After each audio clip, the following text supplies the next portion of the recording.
এইটো কথা হয় কিন্তু যে আজিকালিৰ দিনত পাৱাৰটো ভুল মানুহৰ হাতত আছে।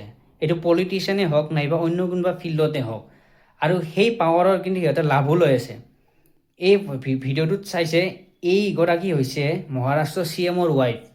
তাই ফটো উঠব গৈছে কোনটো এটিটিউডত, চাওকচোন, একদম চুইংগাম চপাই চপাই ফটো উঠব গৈছে মেছিৰ লগত, যোনটো greatest of world time legend player এজন, ৱৰ্ল্ড ফেমাছ প্লেয়াৰ এজনো, ইমান টেলেণ্টেড প্লেয়াৰ এজনৰ লগত ফটো উঠব গৈছে কি এটিটিউডত।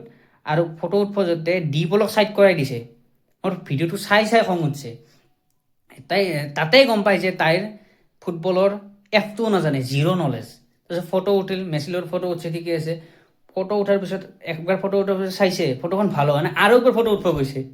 ভাবকচোন, মেছিও মানে ভাবছে কি ক'ত পাল্লাত পৰলো, কিবাকে সহ্য কৰি আছে বোধ সিও।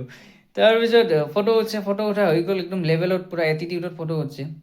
যোনবিলাক, মই এতিয়া কওঁ, যোনবিলাক ফুটবলৰ আচল ফেন, সিহঁতৰ ফটোটো উঠা দূৰৰ কথা, দূৰৰ পৰা যদি দেখা পায় সেইটো বহুত ভাগ্যৱান বুলি ভাবিব। কিন্তু তেনেস্থলত এনেধৰণৰ যোনবিলাকে ফুটবলৰ জিৰ' নলেজ, সিহঁতে ফটো উঠি আছে, ভাবকচোন। আৰু এই চেলিব্ৰিটিবিলাকক ইনভাইট কৰি আছে, যোনবিলাকে ইণ্ডিয়াত ফুটবল টীমক, যোনজন এক্টৰে ইমান দিনে ছাপৰ্ট কৰি আছে, জন আব্ৰাহামক ইনভাইট কৰা নাই। কিন্তু অজয় দেৱগনে, টাইগাৰ শ্ৰফ, সিহঁতক শ্বল পিন্ধাই আছে। হাঁহিত থাকিব পৰা নাই, শ্বল পিন্ধাব লগা কি হ'ল তাকো মেছিহঁতৰ ওচৰত। মেছিহঁতৰ চাই কিনে ভাবিছে চাগে ক'ত আহি গ'লো ভাই, আৰ্জেণ্টিনাৰ সোনকালে যাব লাগে।